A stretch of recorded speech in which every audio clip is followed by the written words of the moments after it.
Bonjour et bienvenue dans l'émission Paroles de femmes. Nous poursuivons sur notre thème de la réussite, du succès dans tous les domaines de notre vie. Aujourd'hui, nous allons parler de ce sujet pour comment réussir avec les autres, avec nos frères et sœurs dans l'église, parce que quelquefois, c'est pas évident de toujours s'aimer, de toujours se soumettre les uns aux autres. On va parler aussi de nos rapports avec nos conducteurs dans l'église, pasteur, brebis, pasteur, quel est le rôle de chacun. Bref, on va faire un petit tour de tout ça. Et puis, je crois que vous aurez beaucoup de choses à dire, mesdames et mademoiselle Tchatchou. Oui. Bonjour mademoiselle. Bonjour Annabelle, bonjour à toutes. Bonjour. Au passage, pas de règlement de compte entre vous. Hein. Aurélie, la brebis, le pasteur Renate. Alors bon, vous réglerez ça tout plus tard.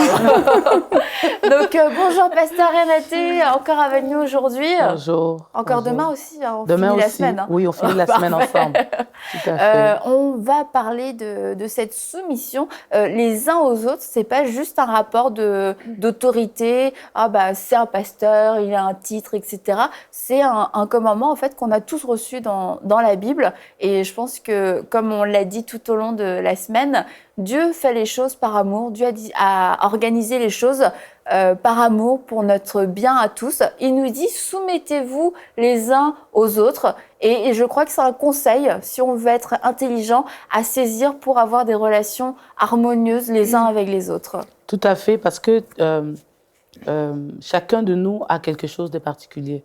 On est un corps.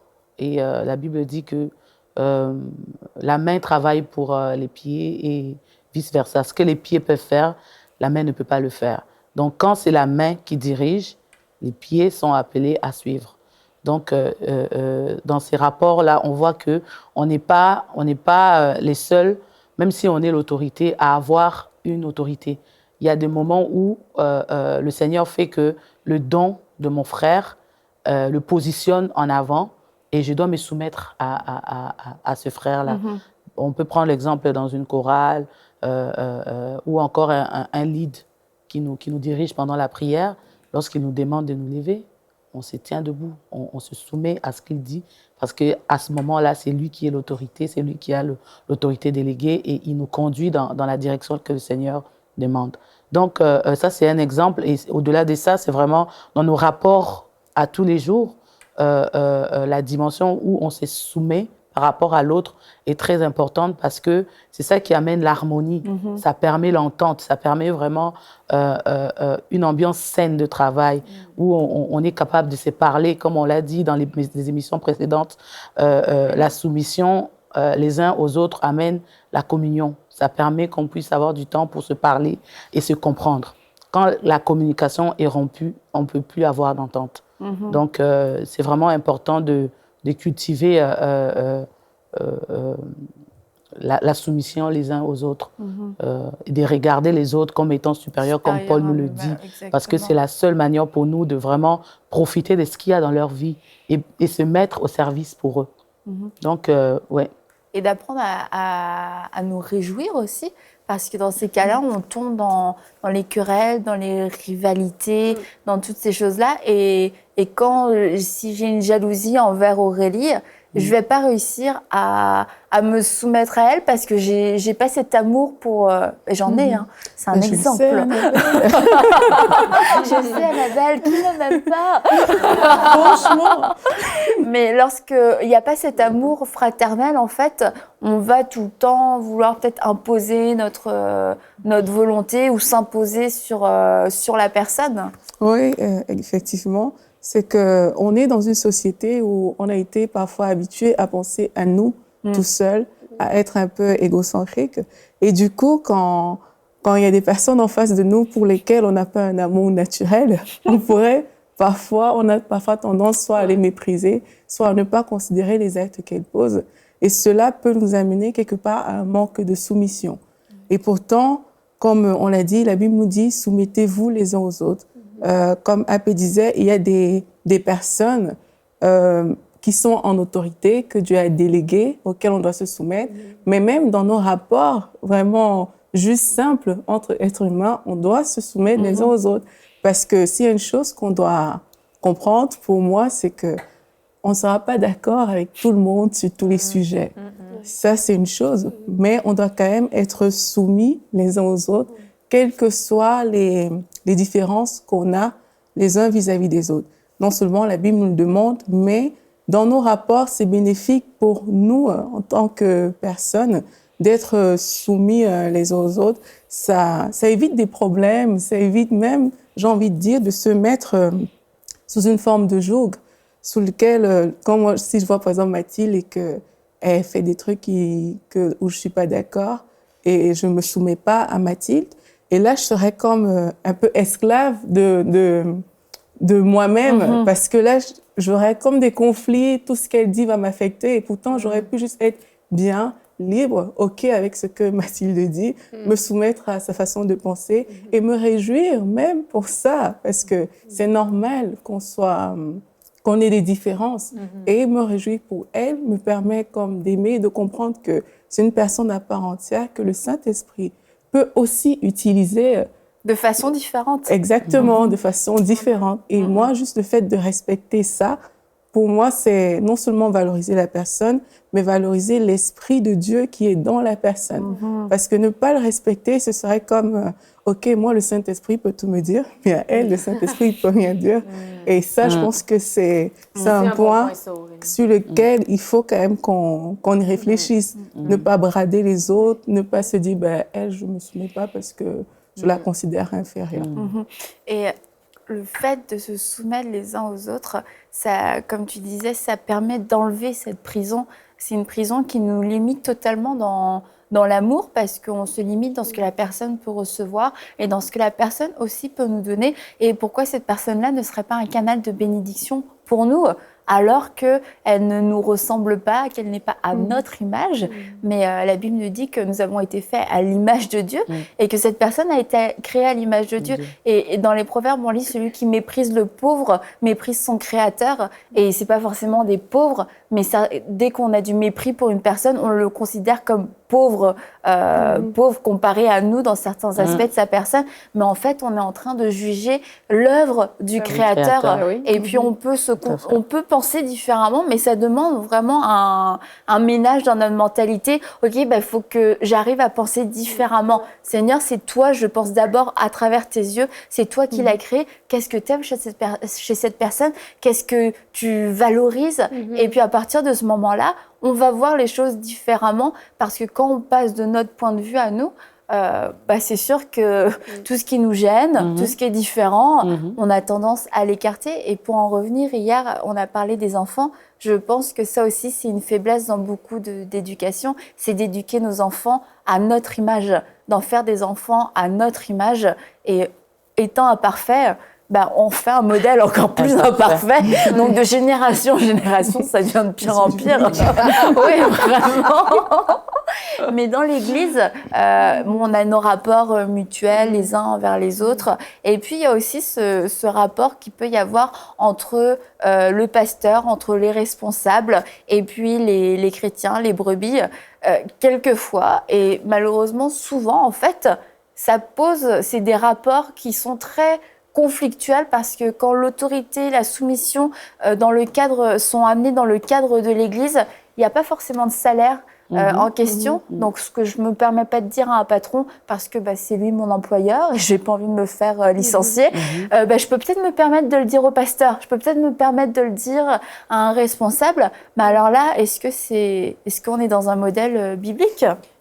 La base des rapports dans l'Église, ça doit être des rapports d'amour fraternel. Et ça, c'est quelque chose qui est difficile, parce qu'on est amené à cohabiter ensemble au sein d'une collectivité, d'une plusieurs équipes parfois au sein de l'Église.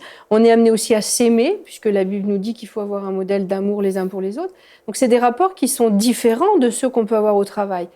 Mais il y a une structure qui ressemble à celle du travail, dans le sens où il y a des gens qui ont été appointés, il y a comme un semblant de hiérarchie, il y a quand même la chorale, il y a le chef de chœur, peut-être que le chef de chœur lui est soumis au directeur de la musique dans des grosses églises, qui lui-même est soumis au pasteur. Donc qu'on le veuille ou non, il y a des rapports hiérarchiques aussi dans une église.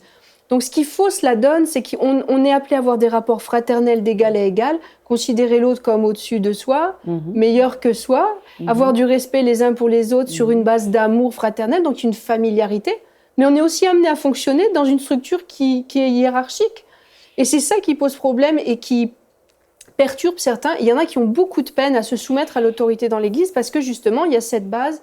Bon, t'es mon frère, t'es ma sœur, on se tutoie. Et il y a une familiarité qui s'installe. Et oui, t'es mon frère, oui, t'es ma sœur, mais Dieu a appointé la personne pour telle responsabilité.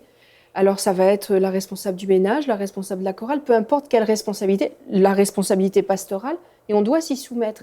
Et comme tu disais, il n'y a pas de salaire en jeu. Donc, il n'y a pas non plus le bras de levier qu'on peut avoir aussi quand on a un employé. Donc, c'est des rapports qui sont, ils devraient être plus faciles, mais parfois ils sont plus difficiles que dans des structures du monde parce que justement, on a cette ambiguïté de nos rapports qu'il faut bien clarifier. Mais ça demande un effort de chacun et c'est aussi l'œuvre du Saint-Esprit de reconnaître que l'autre a été appointé par Dieu dans le corps de Christ pour telle et telle tâche. Je rebondis sur l'aspect ambigu de cette relation parce qu'on est appelé à évoluer avec les personnes qui nous entourent. En tant que responsable, il faut qu'on développe une proximité avec ces personnes-là. Mais très souvent, ce qui arrive, c'est que très rapidement, on tombe dans la familiarité. Voilà. Et lorsque le moment vient pour corriger ou encore simplement jouer notre rôle de responsable, ça devient un problème. Parce que la personne en face n'a pas su faire la différence entre la relation qu'on est en train de mener et le travail qu'on a à faire. Normalement, la relation est appelée à soutenir le travail. Elle n'est pas appelée à supplanter le travail. Et c'est ce qui crée souvent des conflits, qui crée des problèmes, parce que la personne s'est dit, mais on riait tout à l'heure, comment tout d'un coup... mais c'est pas parce que le responsable ne veut pas rire, mais on est dans un cadre sérieux où c'est pas la communion fraternelle, dans le sens où on n'est pas là juste pour raconter des histoires un peu légères et tout. On est dans un cadre où on travaille, donc il peut arriver que voilà, je demande quelque chose sans dire un s'il te plaît nécessairement. Ça veut pas dire que je te considère pas, que je te méprise, alors qu'on était bien tout à l'heure. Ça, c'est de l'hypocrisie. Non, c'est une relation qu'on bâtit et il faut être en mesure de faire la part des choses. Le fait, justement, de ne pas avoir un salaire au bout, un salaire physique, je dirais, parce que Dieu est le rémunérateur de ceux qui le cherchent, mais ça amène, ça rend la tâche difficile pour le responsable, parce que il s'est dit qu'il n'a pas vraiment de poids, de la façon de parler, d'exiger quelque chose. Tout à fait. D'où l'importance de développer la proximité pour être capable de se dire les choses sans porter des gants, sans chercher des tournures. Sauf que cette proximité qui est appelée à être pour nous un support, très souvent, les gens l'interprètent mal. Les gens l'interprètent mal. Ça se retourne à l'envers. Ça se retourne à l'envers et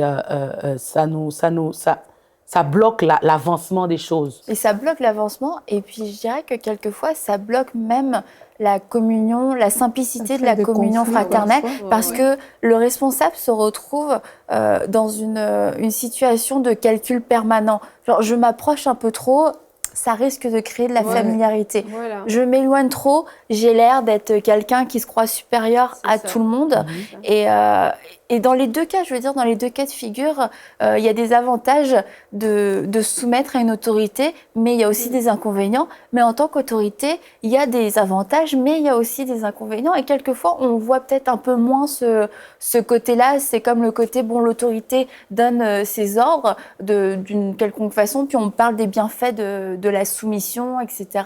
Mais il y a toute une charge par rapport à une charge même émotionnelle, je dirais, du côté du responsable, que de subir le manque de soumission, le manque d'honneur, le fait de ne pas savoir tout le temps sur quel pied danser, d'aimer profondément une personne, mais de le voir aller dans la mauvaise direction. Est-ce que je vais privilégier une relation dans la paix où je ne vais rien dire, ou est-ce que je vais parler la vérité et je risque de perdre quelqu'un qui m'est cher? Et on est constamment dans cette relation, dans cette situation. Et souvent, les personnes dans l'Église ne voient pas cet aspect-là. Ils oublient que les pasteurs, les dirigeants sont des personnes et que comme eux ont pu être blessés, les dirigeants peuvent être blessés pareil, par des paroles, par des actes qui ont été posés. Et aujourd'hui, il y a beaucoup de dirigeants qui prennent leur distance pour éviter justement de créer cette proximité qui peut tomber dans la familiarité. Mais alors, comment trouver cet équilibre entre les deux? La chose où il faut vraiment qu'on pose l'œil, c'est l'âme. Parce que tout se passe au niveau de l'âme. Et les personnes avec qui on va avoir maille à partir, c'est des personnes qui ont une charge dans leur âme. Il y a beaucoup de choses qui n'ont pas été traitées. C'est des personnes qui ont des blessures ou qui ont des stéréotypes dans leur âme et ils veulent que ça soit comme ils le pensent. Et ça, c'est un problème que les gens ont à la base. Donc, en tant que responsable, cultiver l'amour, on s'en sortira pas, ça c'est sûr. Cultiver l'amour pour regarder au-delà de ce que la personne te présente. Au-delà d'une réaction. Au-delà d'une réaction, d'une parole ou encore d'une impolitesse ou quoi que ce soit. C'est de voir la personne en arrière. Son âme est comment? Qu'est-ce que cette personne a vécu? Qu'est-ce que cette personne a eu comme situation qui fait qu'aujourd'hui, elle réagit à un bonjour qui n'était pas avec un sourire, parce que ce n'est pas tout le temps qu'on dit bonjour avec un large sourire. Mais quelqu'un, tu viens, tu dis bonjour, la personne se dit « Ah ben là, elle me salue comme ça, elle est fâchée. Mais peut-être qu'elle a vécu des choses qui font que ce bonjour-là lui rappelle cela. Tu vois? Donc, on est appelé à aller au-delà. Ce n'est pas toujours facile, parce que comme tu le disais tout à l'heure, on a aussi une âme et on est encore dans cette chair qu'on est en train de crucifier, qu'on n'a pas fini de crucifier. Donc, on est affecté aussi par ses réactions, par ses paroles, par ses façons de faire. Mais vraiment, par le Saint-Esprit, c'est d'aller dans la dimension où on transcende, où vraiment on demande au Seigneur de nous aider à aimer plus que tout, à les aimer dans leur faiblesse, dans leur qualité, parce que ces personnes-là, si elles sont avec nous, c'est pour une raison. C'est parce que le Seigneur a quelque chose à faire en commun, ensemble. Ils font partie, ils ont une qualité dont on a besoin pour avancer. Donc, c'est de regarder cela et vraiment les aimer par-dessus. Chercher à prier pour eux, à demander au Seigneur de nous guérir, nous. La prière ne doit pas être faite, Seigneur, aide la personne à s'en sortir. Parce que c'est comme si on se disait que le problème se trouve seulement chez eux. Si nous, on est guéris des attaques, ou encore, on peut l'appeler comme on veut, on sera plus en mesure de les porter. On sera plus en mesure de les supporter. On sera plus en mesure de les accompagner. Parce que c'est le rôle qu'on a à leur côté. C'est d'être leur berger. Donc, une brebis qui s'égare, on doit être capable d'aller le chercher. Il y a d'autres brebis qui ont besoin d'être attachées, mais il y a d'autres qui ont besoin d'être portées. Que le Seigneur nous dise, dans ces cas, cette brebis-là, est-ce que je dois la porter ou je dois l'attacher? C'est ça. Parce que tu attaches une que tu devais porter, tu as aggravé la situation. Donc, on doit apprendre le langage d'amour qu'on doit utiliser avec chacune des brebis. Et ça, ce n'est que le Saint-Esprit qui peut nous rendre capables de le faire. Ça. Et l'apôtre Paul, il disait de ne pas se voir plus supérieur aux autres. Et je pense, en tant que responsable d'un département ou d'un groupe de gens, c'est vraiment super important de voir les gens qui nous sont confiés comme étant... des enfants de Dieu qui ont, des fois, c'est des blessures, des fois, comme j'aimerais rebondir sur, des fois, les réactions dont tu parlais. Souvent, vraiment, l'Esprit de Dieu m'a montré à recevoir, à aller voir avec la compassion de Christ. Jésus était rempli de compassion et souvent, c'est un esprit de rejet. Souvent, elle réagit comme ça parce que quand elle était jeune, elle a manqué d'amour dans cette situation-là et c'est pour ça qu'elle réagit aussi fort à quelque chose de... Pour nous, ça peut être super banal et c'est vraiment d'aller au-delà des apparences. Au-delà de la simple réaction, de dire « Esprit de Dieu, pourquoi cette personne-là réagit comme ça et dans l'amour de Christ, de les aider à aller de gloire en gloire. Et nous, du coup, ça nous amène plus loin parce que ça va nous aider dans notre marche dans l'amour. Ça nous détache aussi de l'offense quand il y a une offense. Oui, c'est ça, de ne pas prendre ça comme une offense, non nécessairement quand ça ne nous concerne pas du tout. Mais comme tu le disais tout à l'heure, on n'est pas fait de briques. C'est ça.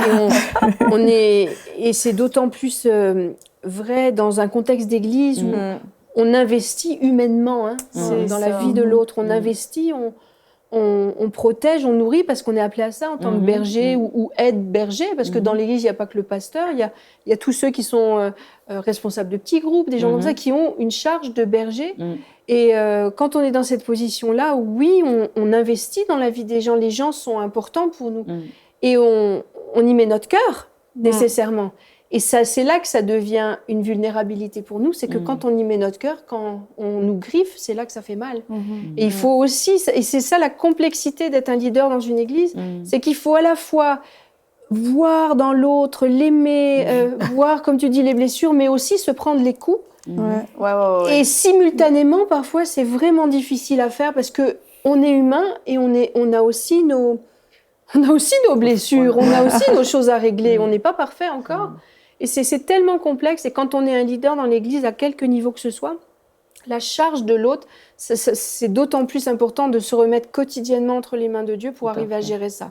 Parce que sinon, c'est une source de beaucoup de blessures. Et on en voit beaucoup des gens qui ont servi un temps dans un ministère ou carrément dans le ministère pastoral, puis qui, à force de se prendre des coups de griffe, se sont découragés.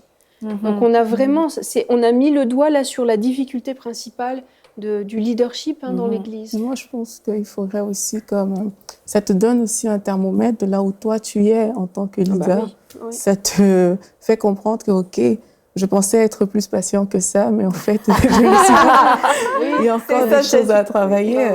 Et moi, ça me plaît parce qu'en fait, c'est vraiment dans les deux sens. C'est qu'en tant que responsable, tu vois tout ce que tu dois amener à l'autre, mais tu ne te négliges pas toi-même parce que, et je ne sais plus qui m'avait dit ça, c'est tout ce que tu vois qui te fait mal, c'est toi qui as un problème, c'est ton âme qui a un problème avec ça. C'est pas forcément les personnes en face. Ben, ça ne veut pas dire que les personnes en face n'ont pas de problème, là, on est d'accord. Mais c'est juste que quand on voit ça, oui, on voit la lacune peut-être de la personne qui est en face de nous, mais ça nous donne aussi un indicateur sur nous-mêmes que, OK, par rapport à ma patience, OK, il y a des choses encore à travailler. Il y a quelqu'un qui disait que l'Église, quand on regardait à Jésus, que l'Église est quand même très têtue, là. Mais Jésus a donné sa vie pour l'Église. Et nous, on est appelés à être comme Christ. Donc, ça veut dire qu'on est appelé à toujours se surpasser. Lorsque ces pics-là elles viennent vers nous, en tant que responsable, on est vraiment appelé à apprendre à ravaler la salive et à travailler, à travailler vraiment sur nous-mêmes, à cultiver l'amour. Ça, c'est vraiment... Je reviens là-dessus parce que il n'y a pas d'autre solution, il n'y a pas d'autre chemin. C'est le chemin qui amène à la victoire. Quand l'amour grandit en nous, plus ça grandit, ça ne faillit jamais. Et plus ça grandit en nous, plus on va être capable de supporter l'autre. Plus ça grandit en nous, plus on va l'aimer tel qu'il est. Plus ça grandit en nous, plus on va être capable de l'exprimer selon le langage de l'autre. Plus ça grandit, plus ça nous amène juste à les couvrir, parce que ça couvre. Ça nous amène juste à les couvrir. Et une personne qui reçoit autant d'amour se sent mal de faire du mal. Il se sent mal, il se dit... parce que très souvent, ce n'est pas parce qu'ils veulent faire mal, c'est qu'ils ne sont même pas conscients qu'ils font mal. Ils ne sont même pas conscients, ils sont blessés. Une personne qui est blessée, elle blesse. Elle ne peut pas communiquer autre chose. Donc, elle ne sait même pas qu'elle est en train de t'écorcher. Ou encore, elle s'est dit, voilà, toi, tu es une responsable, donc tu as été formée pour ça. Moi, j'ai tellement mal que toi, tu n'as pas aussi mal que moi. Voilà. Et puis, il y a aussi une petite confusion, peut-être, je ne sais pas si vous l'avez rencontré, mais certains... peut-être par manque de maturité, considère que si l'autre a été appelé, il est comme à l'épreuve de tout. Tu as été appelé, donc tu peux tout supporter. Voilà. Tu as été préparé. Tu as été préparé, tu as tout le kit, et puis... mais c'est pas vrai. C'est pas vrai, mais ceci dit, il y a une petite part de vérité dans le sens où Si Dieu nous appelle, il nous prépare aussi. Il va donner une onction, puis je crois que dans l'onction qu'on reçoit, il y a une onction une grâce qui est là pour voir des choses au-delà de la réaction et pour supporter au-delà de ce qui est supportable, d'aimer alors que on n'a plus envie d'aimer, mais il ne faut pas utiliser cette grâce-là comme une excuse pour attaquer. Parce que pasteur, pas pasteur, on est en train juste de déroger au premier commandement qu'on a reçu. Aimez-vous les uns les autres. C'est pas aimez-vous s'il est pasteur, aimez-vous s'il n'est pas pasteur. Le combat se trouve pas là. Et la Bible est claire, ceci dit. Elle nous dit obéissez et soumettez-vous à vos conducteurs parce que c'est eux les gardiens de votre âme. Et s'ils le font avec joie et non en soupirant, ce sera pour notre avantage. Et ça, c'est une réalité. C'est que... Et je pense que le bienfait dont on se prive lorsqu'on pousse un responsable à bout, c'est justement de l'amour. Tout simplement parce que la personne peut se retirer, par peur, par lassitude, par découragement, ou juste parce qu'elle a été évincée. Et là, on se prive de cet amour qui était là pour guérir, qui était là pour être déversé. Et c'est pas parce que souvent on interprète ce verset, parce qu'il va être de mauvaise humeur, il va être fâché, ça va pas être à notre avantage. Ça va pas être à notre avantage parce qu'on va perdre une partie de l'onction, une partie de la grâce qui a été déposée dans sa vie. Et puis, mais Dieu est juste. Dieu adresse aussi des recommandations aux responsables. Il dit n'exercez pas un pouvoir d'autorité sur ceux que Dieu vous a confiés, mais soyez un modèle pour le troupeau. Le message est clair aussi, c'est qu'il y a des pasteurs, il faut le dire, des responsables d'église qui ressemblent plus à des dictateurs qu'à autre chose. Tout à fait. Et ça restreint, comme on a dit dans notre émission passée, par rapport au couple. Une femme qui se retrouve à être soumise à un mari qui ne manifeste pas l'amour, un mari dictateur, c'est plus difficile pour elle. Elle a à travailler davantage pour atteindre cette dimension de soumission. C'est la même chose à l'Église, c'est la même chose dans nos entreprises. Quand on a affaire à quelqu'un qui nous inspire pas la soumission, ça devient difficile pour nous. C'est pour ça que nous, déjà, en tant que responsables, on a ce travail-là à faire pour que ça ne soit pas nous le problème, mais que le problème soit de l'autre côté, mais qu'on soit capable, qu'on soit capable de les porter par la suite pour les amener vraiment parce que n'oublions pas, malgré ça, on a une responsabilité. Dieu s'attend à ce qu'on les amène quelque part. On aura des comptes à rendre. On a des comptes à rendre, c'est les brebis du Seigneur. Donc, on a des comptes à rendre. Avec ça, au-delà de ce qu'ils peuvent nous faire comme mal, on n'a pas fait moins au Seigneur, comme Aurélie le disait. Donc, qu'on le veuille ou pas, on a une responsabilité. Et cette responsabilité-là, on ne peut le porter que par le Saint-Esprit qui nous remplit d'amour et puis qui nous permet vraiment de les accompagner. Et encore une fois, il faut qu'on garde nos regards, nos yeux fixés sur Jésus, notre modèle, parce que si on regarde aux gens autour de nous, lui a failli à ce moment-là, tu vois, il a eu une bonne réaction. Mais quand on regarde à Jésus qui s'est fait insulter, qui a été proche des gens, mais qui s'est fait insulter en pleine face, Jésus n'a pas abandonné, Jésus a marché sur cette terre comme un serviteur. Il a été jusqu'au bout de sa mission, il a donné sa vie pour des gens qui ne le méritaient pas, dont nous, on était totalement indignes. Et c'est vrai qu'aujourd'hui, on reçoit cette charge-là, et puis on se dit... Seigneur, moi, j'étais pas digne, tu as donné ta vie pour moi. Et aujourd'hui, je donne ma vie pour ces brebis parce qu'il n'y a pas de plus grand amour que de donner sa vie pour ses amis, pour ses brebis. Et c'est un abandon total. On en a parlé lors de la première émission. Et c'est un abandon qui va toucher absolument tous les domaines de notre vie. Mais si on veut vivre la gloire de Dieu, il n'y a pas d'autre chemin que ce chemin de l'amour. Et l'amour se soumet les uns aux autres et marche selon un ordre divin que Dieu a établi. Alors, on vous dit à bientôt pour une prochaine émission de Paroles de femmes, la dernière de cette semaine avec Pasteur Renaté, et nous parlerons comment avoir des rapports harmonieux avec toutes sortes d'autorités qui nous entourent dans cette vie, sur cette terre. Alors on vous dit à demain.